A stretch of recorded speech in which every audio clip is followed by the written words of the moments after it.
Oh, were you just over there? Good. It is.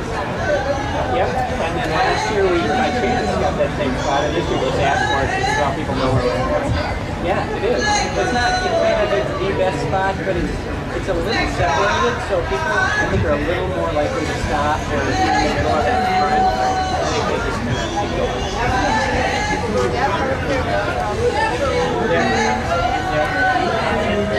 And that's really been fun. A lot of non-Republicans stop by.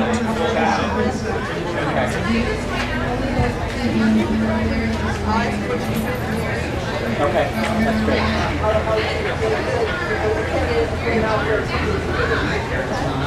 Third time, yeah. Hello everyone, I'm Benita Sakar here at the Star Tribune booth at the Great Minnesota Get Together. Every day at noon we have different activities and things here going on at the Star Tribune booth. Gosh, we saw James Lilacs breakdancing yesterday, and we saw Lavelle E. Neal shearing a sheep. We're getting a little more serious today. We're talking about the gubernatorial race. Of course, last Thursday, Governor Dayton was here, and today Jeff Johnson is here. I'm going to hand the mic over to Lori Sturdivant. Tomorrow at noon, you'll see Connie Nelson, one of the Green Girls here, talking about fall plant care. But today, we're talking politics with Jeff Johnson and Lori Sturdivant. Well, thank you, Benita. It's good to be back on the back porch. I've talked to a lot of candidates over the years here. This is my first time with Jeff Johnson, our Republican candidate this year for governor of Minnesota. But you and I were just saying you've actually been a candidate at the fair with the booth 3 times. Yeah, I have. Well, last year I was already in the governor's race, and we had our booth, which is, by the way, on Underwood, just north of the main drag there. And then 8 years ago, when I ran for Attorney General, we decided to do a booth, which is kind of fun. So yeah, this is old hat for me. Well, I think some folks are still getting to know you despite your 3rd time around at the fair. For those who don't know you yet, what are the things in your background that you most would like people to know about you? You know, I grew up in northern Minnesota. I was born and raised in Detroit Lakes. My wife is from Crookston, and we went to school up in Moorhead. And we've lived now in the cities for the last 19, 20 years. So I've spent about half my life in greater Minnesota and half in the metro. I think that's an important fact. I've had a very varied professional background, mostly in the private sector, both as an employee and as a self-employed business owner. But I also spent 6 years in the House, and now the last 5.5 years I've been on the Hennepin County Board. And I think that is an important balance as well. I've got a family who means everything to me, and my wife Sandy, and we've got a son Thor who's in high school, and Rolf who's in middle school, and a little bulldog named Chester. So life is good. A bulldog meaning a 3rd child or a real dog? No, a real dog. A real dog, yeah, sorry. Okay. Well, that's wonderful. And tell us what you've been hearing from Minnesotans at the fair this year as you've talked to folks up at your booth and over at the Republican booth as well. You know, it is all over the place. People come in with, I hear things that I've never even thought about before, which is kind of the fun of the booth. But I'd say that 2 things probably stand out that come up most often. People are really worried about healthcare, and people are really worried about jobs, whether it's their jobs or in many cases they're worried about their kids finding a job. So those are the 2 issues that I would say come up the most, and they're 2 issues that I'm talking about a lot in the campaign. And those are issues that a governor has a lot to say about in Minnesota. Yeah, they absolutely are. Was that what attracted you to this office, or was there another hook that made you want to run for governor? I would say 3 things. Those 2 are important, but education, K-12 education is really probably at the top of the list, along with jobs for me. That's something I'm passionate about, especially with kids in the public schools. All right, well, let's talk a little bit about jobs and the economy. I know that's a big emphasis for you in your campaign. The economy's pretty good in Minnesota right now, at least by some of the numbers it is. And you've been saying that you could make it better. But when there are new things tried, there's always a risk that there are unintended consequences. How do you convince Minnesotans that your remedy is the right one, that it isn't risky and that it really can enhance the state's prosperity? Sure. Well, you know, and I'm going to hear a lot, we're going to hear a lot about the fact that the unemployment rate in Minnesota is lower than the national average, which is a good thing. And I think a lot of people can take credit for that. But if you scratch below the surface a little bit, it's different. Too many people are being left behind. There are too many people who aren't looking for jobs anymore. Our labor force rate is the lowest it's been since the Carter administration. People just aren't looking for jobs. Our underemployment rate is at about 50%. That means half the people working in the state are overqualified for the jobs they're in. We got too many kids with a college degree living in the parents' basement, and I got too many neighbors, I can tell you, who have kids in high school and middle school as I do, who are deathly worried about whether their children, if they stay in Minnesota, are going to have a good job. And that's where I think when I hear Dayton talking about how everything is fantastic, it's a little out of touch with everyday Minnesotans, with normal Minnesotans who are constantly worried about the bottom line, about paying their mortgage.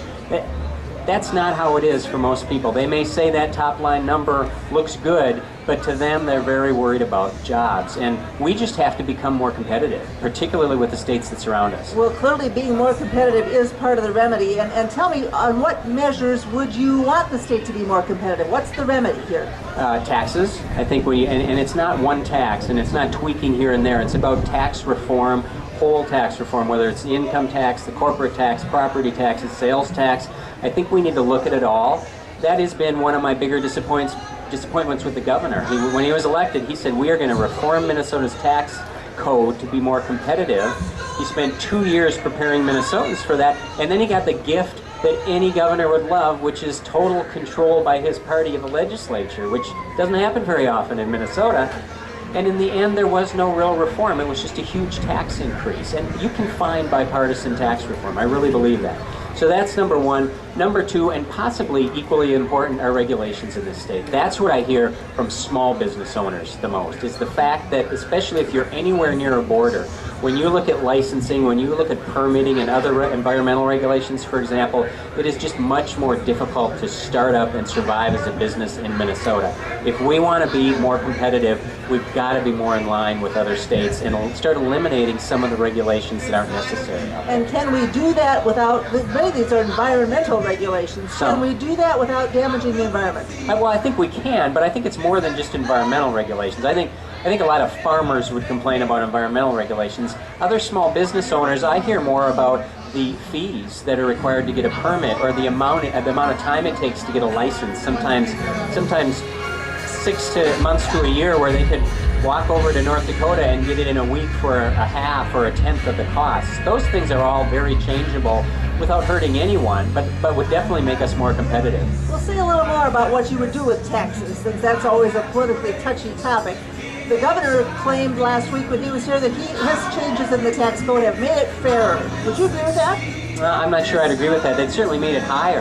And my philosophy on taxes has been very consistent since I've been in the House 10, 15 years ago. Low, broad, and simple. And almost any economist will agree with that. If you can take politics out of the equation, most economists will say if your code is low, broad, and simple, you are going to spur the economy on so that people are more successful. And right now we have a tax code that is high, narrow, and complex. So I'm not sure that's fair. I don't think it is. And we saw the biggest tax increase in the history of the state last year, or 2 years, no, last year. They scaled that back a little bit, I think because they had to. And I give them credit for actually backing off some of those tax increases that were the worst, but I don't believe that we're in a spot at all where the tax code is either fair or effective for Minnesota. And if you just look at the states that surround us, their tax codes are lower, broader, and simpler than ours, which is a positive thing for them. Well, and the Star Tribune editorial board has been arguing for these things for a long time, including for a sales tax on clothing. And that's been the political tripwire on these tax reforms. Is that something you're open to? It's something I'm open to. I'm not sure if I would go there, but I have said I'm not closing the door on anything that will make the tax code lower, broader, and simpler. Now, the key of those three words for me is low.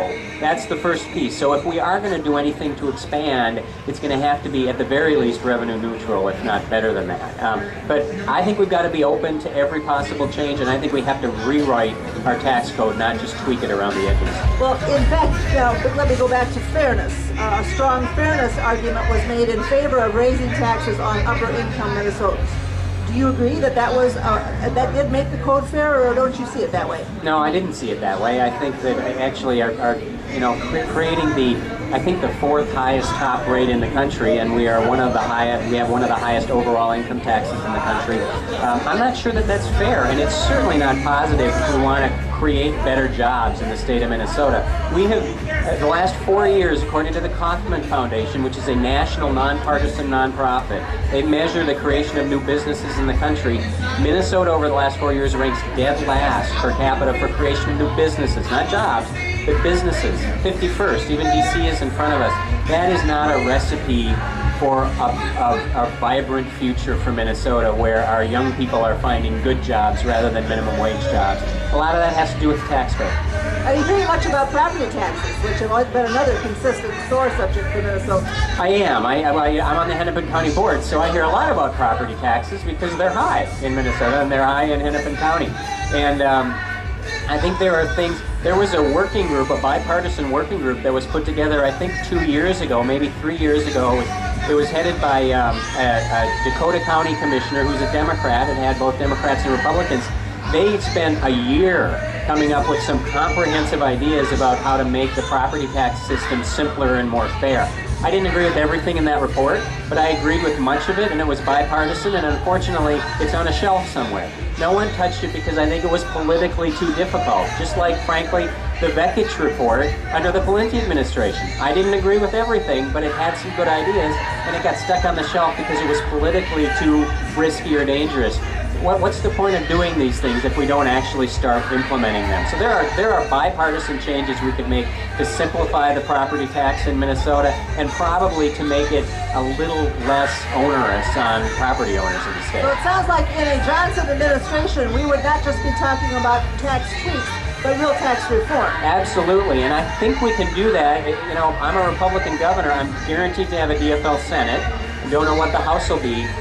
But anything I do is going to have to be with DFL support. It's just it's the fact. And I think we can rewrite the tax code in a bipartisan way.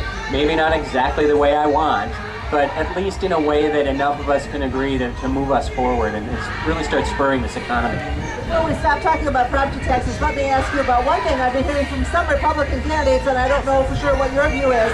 Some Republican candidates have said that we're spending too much money trying to reduce property taxes in St. Paul and Minneapolis, sending them too much state aid. Do you agree with that? I do agree with that. I agree with the concept of local government aid, which said, the original concept was, let's help the truly property tax poor communities that can't provide basic services.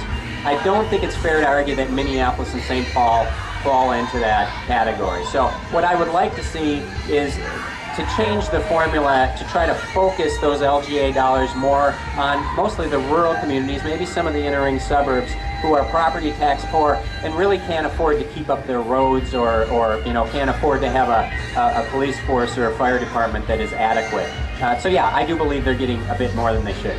Well, with rain coming in, we have reduced the size of our front yard here in front of our back porch. So we don't have as much of a fair audience here today, but those who are here, if you'd like to ask a question, please just come and stand in front of our little fence area here, and I'll be glad to share the microphone with you, and we'll get a question into gubernatorial candidate Jeff Johnson from the Republican Party. Jeff, let's talk transportation. It's a big issue, going to be a big issue for the 2015 legislative session because it's unfinished business.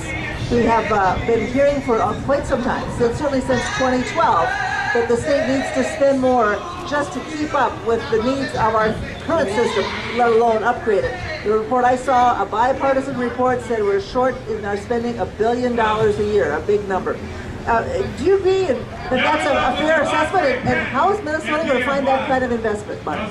I think it's a fair assessment that we are underspending, especially on roads and bridges. I don't know if that's the right number or not, but it's clear that we are not keeping up, and we're certainly not expanding in the way that we probably need to. And you know, if you look at even now, you look at the potholes that haven't been fixed in this state, it's kind of crazy.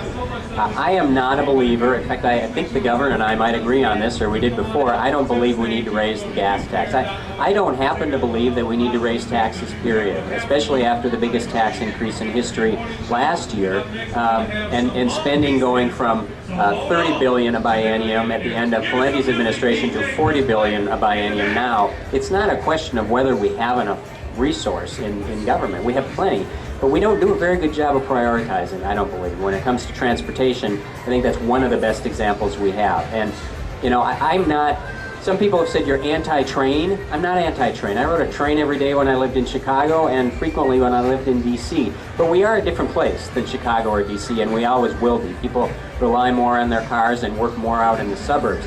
What I said about trains is, if you show me a train that can give me a good cost-benefit analysis, that the congestion relief it provides can compare to the cost and the ongoing operating subsidy, I'm all ears. So far, the trains that we have, the light rail that we've been building, and now the fact that they want to spend hundreds of millions on streetcars, that doesn't fit the cost-benefit analysis for me at all. And I'd rather see diverting that money into roads and bridges that are just desperately needed all over the state of Minnesota. Of course, the same argument might be made for Metro Transit buses. Do they fit a cost-benefit analysis? They do. They have a better cost-benefit analysis than trains by far. And I completely believe that we need a multimodal system both in the Twin Cities and probably in some of our other population centers. We can't just rely on roads. But I'm a strong believer in beefing up the bus system for a couple reasons. The cost-benefit analysis is better, and you can move the bus route on a monthly basis. Once you build that train, it's there. What does it mean to beef up the bus system?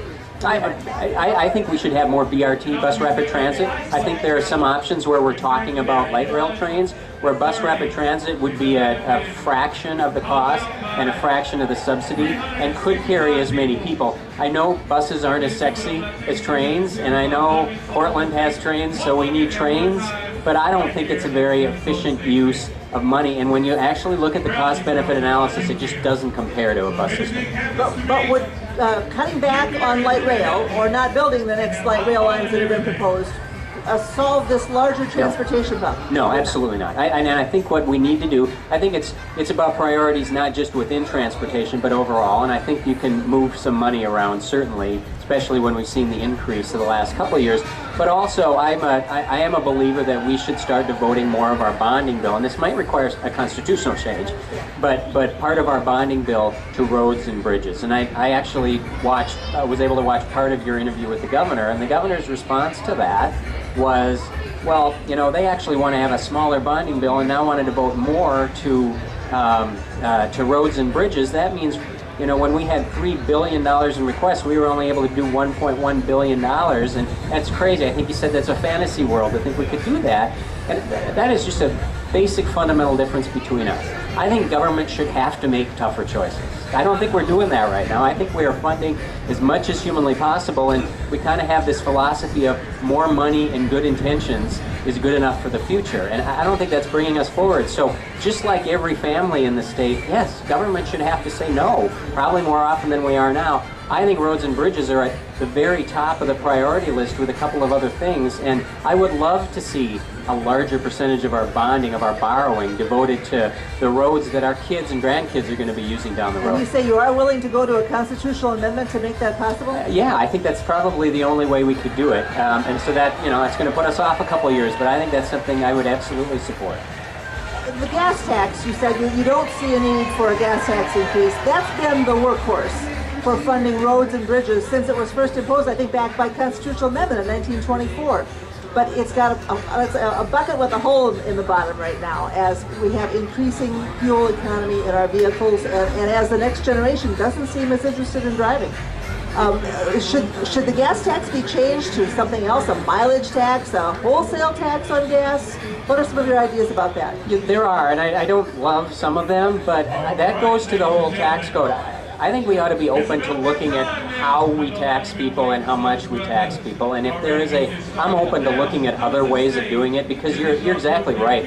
The gas tax right now is probably going to shrink from here on out because of better mileage and the fact that probably fewer people will be driving down the road. We're going to have more people getting older that maybe won't be driving as they have. Again, there are a couple ideas out there that I really don't like, but I think we got to be open to looking at different options when it comes to our taxes. Now, Minneapolis is on the verge, it seems, of giving a green light to Southwest Light Rail, and that will, I'm not sure if I understand this convoluted procedure of approving it. It's hard for citizens to follow, hard for journalists to follow, but we're getting close to giving that project a go-ahead. Is that something that you believe the next governor could stop? Yes, sir! Well, I think you could only stop it if you could get the legislature to agree to stop it, because once it's running, and I doubt that that's going to happen with the DFL Senate, and I'm not sure that that's the right way to go once something's built. I would be more focused on looking at the future lines, and we've got 5 or 6 of them in the queue right now, and trying to figure out whether, again, their cost-benefit analysis makes any sense for people. I look at the Botano line, or they're talking about a Red Rock line or a high-speed rail south of here. And I ask over and over again, show me the cost-benefit analysis. Show me how this is going to relieve congestion, because that's my biggest concern. People getting to where they want to go in an efficient way, as compared to how much it's going to cost. And I never get that because it's not there. They recognize generally light rail does not reduce congestion. They have other arguments for it. But if you're worried about transportation and getting around, light rail is not the answer. And I think where we got to be looking is looking forward at these rail lines that are coming up.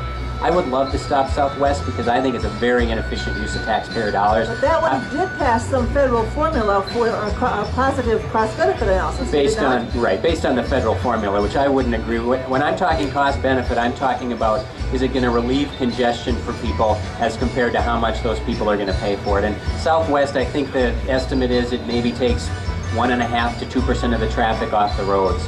That doesn't make any difference. I mean, realistically, that is not going to help people get anywhere unless they choose to ride the train at a subsidy. So the test should be what it does for highway congestion. Absolutely. On that basis, what do you think of the Green Line?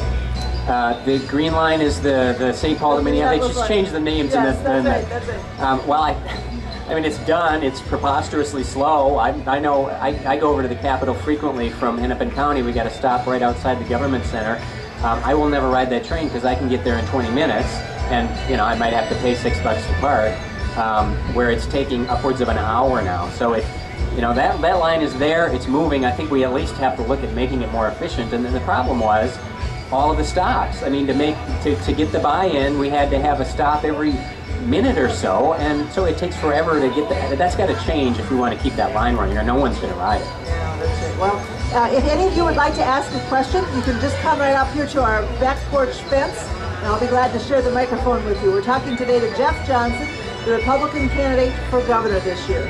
You said education was one of the big reasons that you wanted to run for governor. Let's talk about education investments.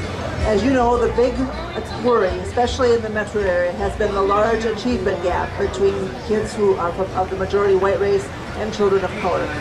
What should the state be doing to move that needle? This is, when I got in the race 15, 16 months ago, I said there are 3 issues that are priorities, and the achievement gap was one of those 3 issues and has remained that. And even when I'm in greater Minnesota where they don't feel it as much, I always talk about it because it's almost become a moral issue in this state. We are literally giving up on 10 to 15% of our kids. And I think that's unconscionable. And the fact that we've had a pretty proud history in this state of providing a great education to kids, but we are totally letting down, again, 10 to 15% of our kids and our families. And part of the problem there is we've never had a governor who's willing to take it head on from either party, and never willing to make it truly a priority. I have, and I will. You'll hear me talking about it a lot. I don't think you'll hear the Democrats or Governor Dayton talking about it so much.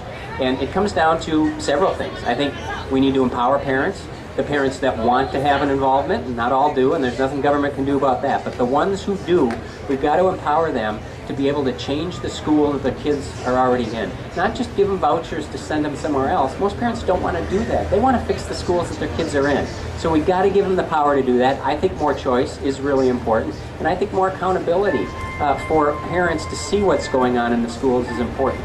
So it sounds like you're changing, your notion is to change the way schools are governed so that parents have more direct say. Say a little more about that. What's Sure. your idea? And I'm talking about in the schools that are failing. I mean, we got a lot of very successful schools and school districts in Minnesota, but we have some schools that are really failing. When you have less than half of your African American kids graduating in 4 years, that is a failure. And it's happening over and over and over again in some of these schools. One idea is the parent trigger. I don't know if you've heard about that or not, but it was first introduced in New Jersey and California. And it was pushed by very liberal Democrats in the legislature in LA and in Newark. But I don't care. It's a good idea. And what it says is, if your kids are in a chronically failing school, then the parents in that school can petition to make a change. And if a majority or maybe a supermajority say, we demand a change, then they get to make a change, whether it's removal of the principal, whether it's removal of the administration, whether it's changing the school to a charter school, whether it's providing vouchers.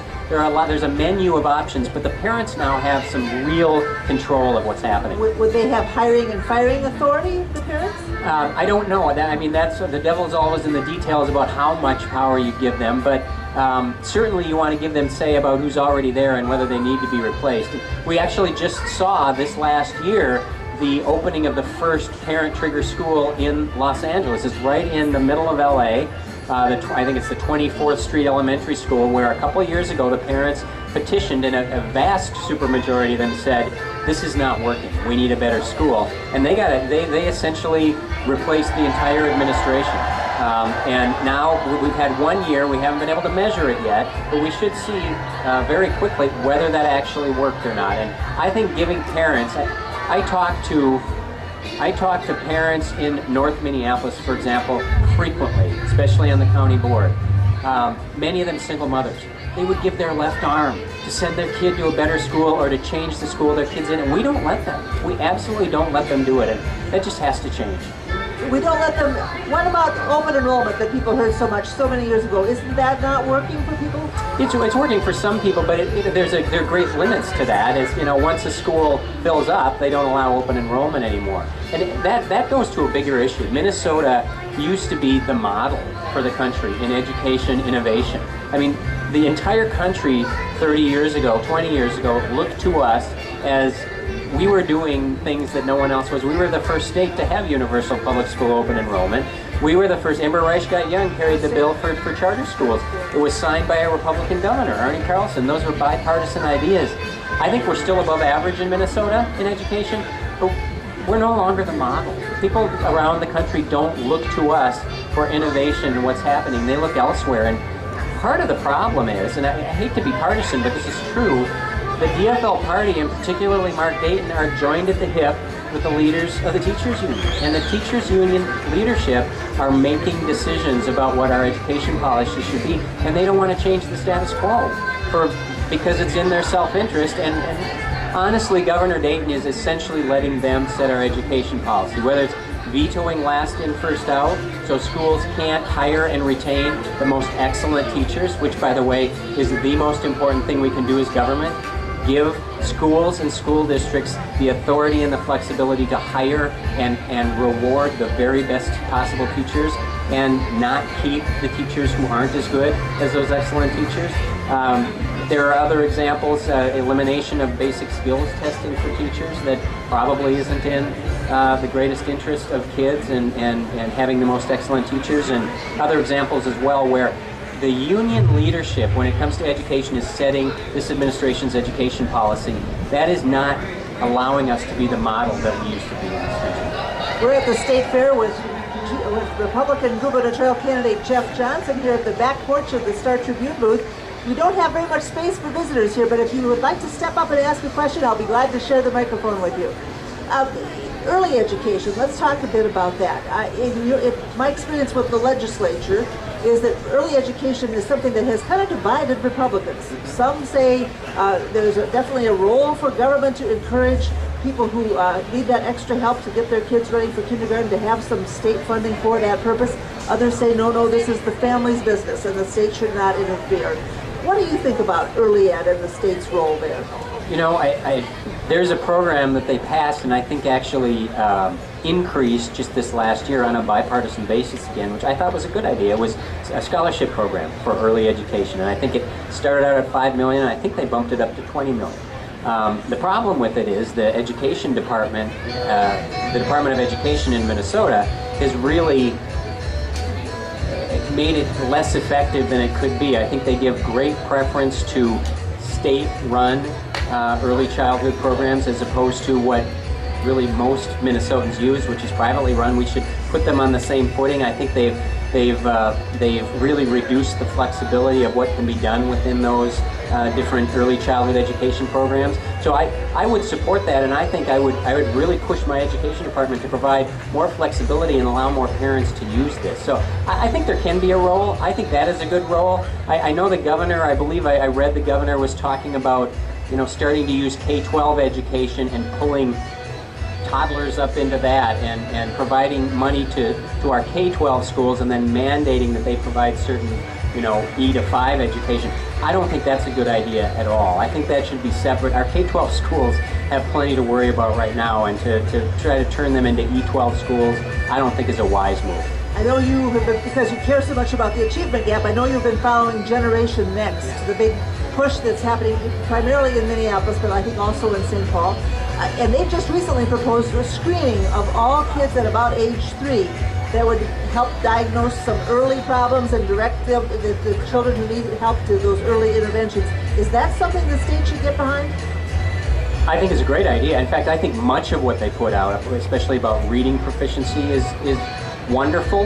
It all costs money, and so we have to figure out in the grand scheme of things where it fits in the budget and what are the best things we can do to address the achievement gap. But I think more focus at an earlier age is even more important, for example, than all-day K. If you look at where you can have the most effect on a kid over time, quality child care, for example, is a very positive thing. And Generation Next, which is mostly more of a DFL leaning organization, is fantastic. They're trying to do the right thing. They're trying to innovate and change. We've got a lot of programs like that. MinCan, Students for Education Reform, Generation Next, Teach for America. There are several others that are really trying to address the achievement gap in innovative and creative ways.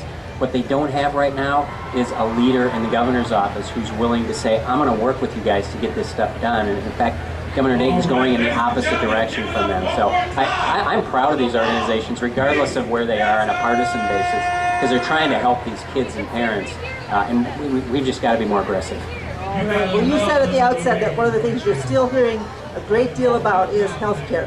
Say a little more. What kinds of things are state fair goers telling you about their concerns about health care in Minnesota? I'm hearing lots of horror stories about MNsure, just personal horror stories, whether it's people who don't have the insurance they had before, or their premiums went way up, or maybe their premiums went down but their deductibles are so high that it's as though they don't have insurance. And of course, just the technology mess that we've had in this whole system. And I think a lot of people don't understand healthcare. Most of us don't understand healthcare very much because it's so complex, and they don't understand what's going on with MNsure and why there's a new story every month about a failure. We just saw last week this the fact that for people with qualifying life events, the birth of a baby, we're looking at October before they might have coverage, whereas in the private sector, that's a phone call. You get that done in 24 hours. And that is just one example of many where technologically and administratively, MNsure has been a disaster. And unfortunately, we're actually paying bonuses to the people who are running this. If I'm governor, I suspect we'll still have MNsure, whether I like it or not. One of the things I'm going to do is let's start over with the administration, because we are rewarding people who are failing people miserably.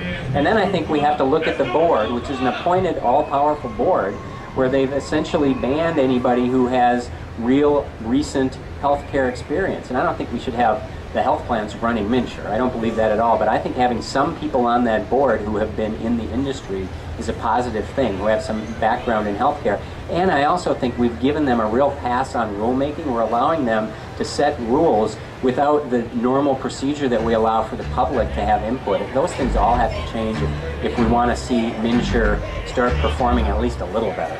Well, a lot of Republicans, especially running at the federal level, are saying repeal Obamacare, get rid of it, turn back the clock. You're just now saying something a little different, that we're probably going to live with MNsure and improve it. Well, right. I mean, I can't repeal Obamacare. I would love to repeal Obamacare, and I can advocate for that as a governor and will. I don't think eliminating MNsure and shoving everybody into the federal exchange solves any problem, so I'm not in favor of that at all. One thing I have said I will do is I will petition hard for a waiver from Obamacare so that we can get out of MNsure with the Obama administration. And some people kind of roll their eyes at that and say, well, that's a pipe dream. I disagree with that. I think, number one, I think they have they've already given 1,200 or over 1,200 waivers. And we actually have a better case than anybody has to make in Minnesota because we had the best healthcare insurance system in the United States of America before MNsure. In fact, in some ways, it was better than it is now. And I also think after this election, we may have a very different landscape in D.C. So I think that's possible, but you got to have a plan B if it doesn't happen. The plan B is, all right, here's what we got. Let's try to make it work then. Well, let me push back on that just a little bit because we did have about a 9% uninsured rate that's now been cut in half. We did have a lot of Minnesotans who did have health problems who were paying very high monthly premium rates who are now paying much less under the MNsure program. Can you assure those folks who are newly insured or who are getting finally a big break on the high premiums they were paying that what the changes you're proposing would not damage them? I think I could, and I think when you actually dig down into those facts, most of the people who are insured who weren't insured before, we had the lowest uninsured rate in the country before. Except for Massachusetts. But many, if not most of those people were eligible for coverage before. We just didn't force them into it. And maybe they're better off now. They probably are. But it wasn't a matter of they couldn't have insurance before. It's just they didn't have insurance before even though it was available to them. So what we've seen is, and this is the case nationally, more people are covered because the government is spending a lot more money to cover people. I wish, if that's what we wanted to do, I wish we had just done that and provided them with the insurance rather than blow up the whole private market in the process, because that's what we've done. We have tens, maybe hundreds of thousands of Minnesotans who no longer have the insurance that they had before. And some of them would like to have the insurance they had before. We have people that don't have their provider, their doctor that they had before, even though they were told that they would. We have a lot of Minnesotans who have deductibles that are so high. I believe we have the highest deductibles in Minnesota. They're so high that they effectively don't have insurance because they couldn't afford to pay the deductible. So what we've done is we've spent a lot of money to subsidize people to have more insurance. And I think there's a case to be made for that. I would love to see everybody insured in Minnesota. But what we've also done is government has gotten its fingers into the private market, and it's practically destroyed it for a lot of people in Minnesota. I wish we could have done one and not the other. If anybody here at the fair would like to ask a question about healthcare or any other topic, I'll be glad to share the microphone. It's good to have you here, though we're fighting a lot of noise next door. Let's talk about one of the hot button issues of this session, or this election season, I should say, and that's that new Senate office building that's going up right to the immediate north of the state capitol building. You said at one point that you would stop it if you could, or use it for a different purpose if you can't. Say more about that. First of all, I think it's a tremendous waste of taxpayer money, and I think almost every senator would probably privately agree with it. Not everyone, but I think most of them, including a lot of the Democrats, would agree with it. I mean, bottom line, here's what it is. We are spending more than $1 million per part-time senator to build them a nicer place to office. And their offices were fine before. In fact, many of them were quite nice. And I realize we need to renovate the Capitol, and we'd have to spend some money to put them somewhere else for a year or two. But this was clearly not the answer, and I think very few people think it makes any sense at all. So, you know, what I've said is, if I'm governor and we have a hole in the ground and we haven't spent much money on this, I'll stop it. It's pretty clearly not going to be the case now that I see where we're at. The thing's going to be mostly done. And so it would be irresponsible to stop it when it's 80% done. We'll finish it. But then I think we do have to figure out what to do with it. Well, is there some public benefit, and this is where I have a disagreement with Tom Bach, the Senate Majority Leader, is there some public benefit to having all the senators in one building and having the public, when they come to the Capitol, know where their senators are officed and know that there's at least an opportunity for senators to run into each other and talk to each other rather than having them scattered across several spaces? Sure, there may be some public benefit to that, but I don't think it's worth spending $77 million on a pretty regal new building for them. There are other ways we could do that if necessary, I think. And I mean, what we've had has worked fine. It's just that they wanted their own building, and I would have rather seen us spend that money on potholes, for example. We could have. This is all about priorities. But now we gotta, if we have the building, then let's figure out, should we sell it to the private sector and put it back on the property tax rolls? Should we use it for a different purpose within government? Should we sublease it? I think there are a lot of things we could do. I really don't think it's at all an efficient or wise use of taxpayer dollars to put 67 part-time senators in that building. All right. Let's talk about one other issue that's kind of been fresh in the news this month as our minimum wage increase, the first of 3 waves, went into effect earlier this month. You've been a critic of that change in the law. Tell us what your position would be, and tell us what you might want to do about that if you're elected governor. Well, I didn't support the minimum wage increase, and I didn't because I think it actually hurts the people we are trying to help, which are those at the low end of the spectrum. I mean, Econ 101 will tell you that if you make small employers that work on a small margin pay more for their employees, they're probably going to hire fewer employees. They're going to raise their prices some, and they're going to hire fewer employees. However, it passed. It's done. And I don't think, my goal would not be to go in and try to roll it back, because I think one of the biggest complaints business owners have is uncertainty going forward. So our minimum wage is what it is. I don't like the automatic inflators. I don't think that's a good policy. I think if we're going to increase the minimum wage, the legislature should vote on it and the governor should sign it. So I'm not going to be supportive, and I'm not going to have my administration supportive of the automatic increases going forward. So you would actually ask the legislature to repeal that piece of the law? Sure, they could repeal it, or, I think the administration would have the power to possibly stop it as well, depending upon the circumstances of as I the read that economy. bill, you could stop it if there were markers, Right. metrics showing that the economy is weakening. Right. You would use that pretty aggressively? I would use that aggressively, and I think we could see that right now. We can see that the economy is weakening right now. If you actually look at job growth in 2014, if you actually look at revenues as compared to projections in 2014, this has not been a good year. I think if you look back 2, 3, 4 years, we had some really good years in there.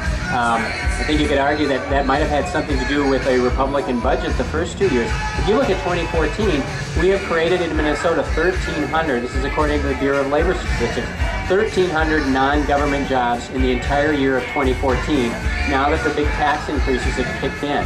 That is the second worst in all of the Midwest. Only Illinois is worse, and they have had 4 years of those big tax increases rather than a year of those big tax increases. Otherwise, we're lagging way behind a lot of other Midwestern states. I think it's 4th or 5th worst in the country. And so I think if we're looking going forward how well Governor Dayton's policies are working, we got some warning signs out there.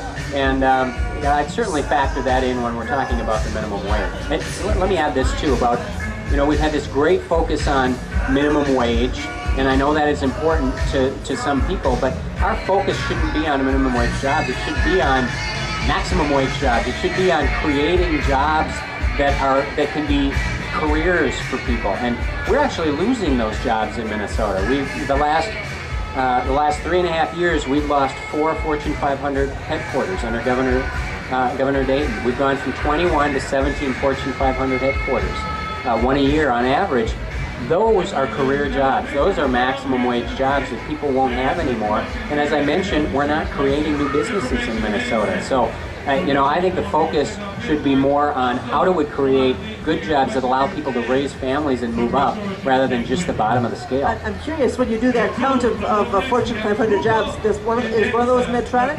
One of those is Medtronic. What is your view of what has happened with regard to the shift of Medtronic's headquarters to Ireland? Is this a plus for Minnesota, as I think the governor said the day it was announced, or is it something we should be concerned about? It's absolutely, we should be concerned about it, and I think it's crazy to argue that it's a plus when one of the biggest companies in Minnesota moves its headquarters to a foreign country. I know they claim that they'll hire more people because of all their tax savings, and who knows if that'll happen or not, but to argue that it's a plus to lose that headquarters or any Fortune 500 headquarters, I think is really out of touch with the direction we should be heading in Minnesota. We have a few folks gathered to listen. If you'd like to ask a question of Republican gubernatorial candidate Jeff Johnson, just please come up here to this little fence, and I'll be glad to share the microphone with you. Well, you just won a primary about 2 weeks ago, 2 weeks and 2 days ago. Congratulations. And it was a notable primary for a number of reasons, including your victory, one being that the turnout was strikingly low for a Minnesota election. And I wonder if that has you concerned about turnout generally this year, and want to hear about what your campaign is doing to improve turnout in the November election. We weren't surprised at all by the primary turnout. Our prediction was 10%, and I think it was, 10.8, 10.9, right in there. And I think the turnout was low for a couple reasons. On the Republican side, we're not used to primaries.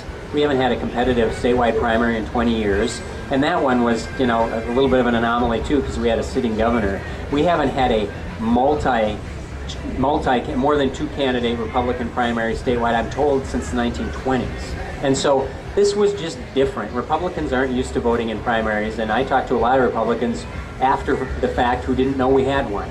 But they saw the headline in the Star Tribune and learned it. So yeah, that is what it is. It's also only the second time we've had this August primary, which is a really bad time to have a primary. It's people are vacationing, they're getting ready for school, and they're just not paying attention. So the editorial board thinks that too.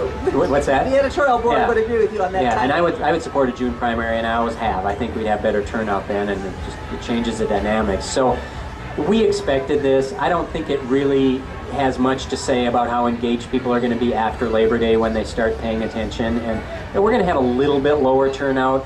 As we always do in off years when it's not a presidential year, but I bet we'll still lead the nation, and I think I think people will be very engaged once the kids get back to school. Well, Republicans sometimes do better in Minnesota when turnout is low. Is this one of those years? We tend to do better in non-presidential election years. You see that at least in House races. I headed the House Republican Campaign Committee a few years back, and we looked, and historically we would gain seats in the non-presidential years, and we would hold flat or lose seats in the presidential years. So yeah, we have there's a little bit of favoritism to Republicans in years like this than it will be in 2 years, and you know, I think we're going to have a little breeze at our back as Republicans just because of the mood nationally and the fact that President Obama has a very low approval rating. So, you know, I'll take whatever I can get. So is it fair to say that the turnout challenge is really not for your campaign, but for the governor's? Not necessarily. I still need to get my people out. So we will have a very aggressive get out the vote effort, and I know the party's going to be very active in that too. I think we'll have typical high turnout in Minnesota for a non-presidential year. Well, as you said, the Republicans saw some primaries this year, which was unusual, though I don't think it necessarily reflected division in an ideological sense or philosophical sense within the party. Do you have any concerns about bringing the party together now? No, not at all. And I think in the governor's race, you point out, we didn't have 4 vastly different candidates. We had, frankly, we were all mainstream conservatives, and we all had similar personalities, just different backgrounds. And all these guys that I ran against and ran against me are fully on board. They are out there stumping for me. They're helping me raise money, as I would have done had I not won. And I think all of their supporters are on board. I think we are more united as a Republican Party than we've been in at least 2 cycles, and maybe longer than that. And that's really important for me. I can't worry about the Republican base. I need to go make my case to independents in this state because that's the only way I get to win. Well, we look for a good competitive race. That's what's good for Minnesota. It is. Anybody at the fair with a question? Nobody has come up and taken my offer to take the microphone away from me. So, Jeff Johnson, thank you so much for being with us today. Yeah, I appreciate it. Thanks, Larry. All right, thank you. That's great.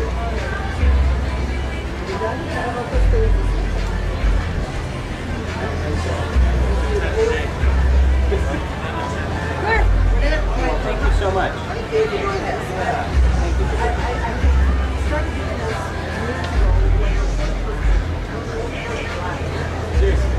So you went further out? Yeah.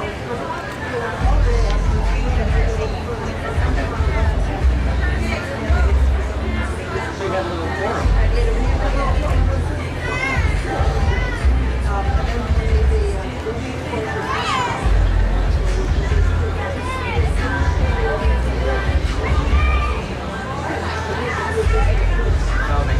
Minutes, 10 minutes until we move up to the next act. 10 minutes to the next act, so please make sure you go on your phone that you are relaxing and having a good time right here in our sections for the youth care. Go to our website, youthcare.org, and also if you have any questions going into the kids, and they can answer anything you would like. They also have seminars about health benefits and things of that nature. Yeah. Coming up, we have the group play to the dancers from the audience.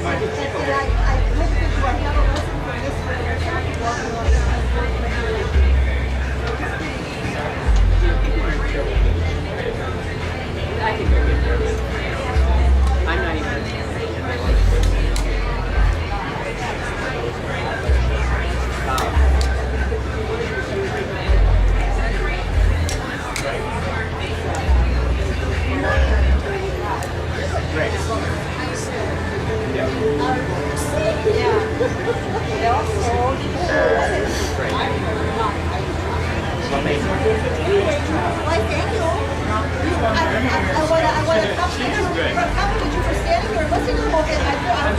that Troy didn't taste you to come up here and get a question.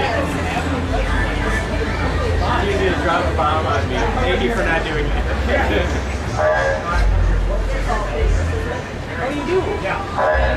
So you're still up there? Are you just visiting today? What's your name? Okay, I'll say hi. Yeah. Again, coming down.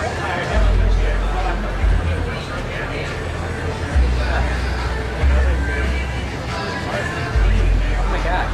Are you kidding?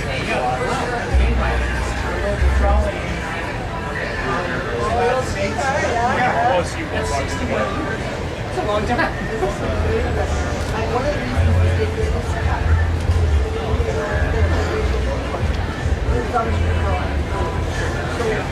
All over the area of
Thank you.